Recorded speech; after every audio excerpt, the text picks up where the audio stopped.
Le mariage, institution souveraine, n'est pas une plaisanterie. On ne peut le contracter ou le dissoudre que selon des lois strictes. Est-il permis à un homme de renvoyer sa femme pour n'importe quel motif? Matthieu 19, 3.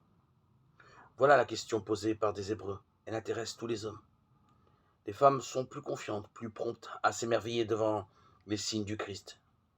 Elles sont plus portées à sentir sa divinité et à s'y confier.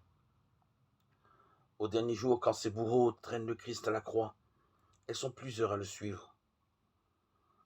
En larmes, aussi les pharisiens cherchent par leurs perfides questions à le rendre suspect et odieux à ce sexe. Ils veulent le faire tomber dans les pièges qu'ils lui tendent. Mais le Seigneur, dans sa connaissance souveraine, sonde leur arrière-pensée, tandis qu'il tient aux autres des propos empreints de bonté. Il parle durement à ces traîtres, tandis qu'il se fait le défenseur des femmes. Il renvoie ces pharisiens comme loups affamés, qui, en vain, ont hurlé.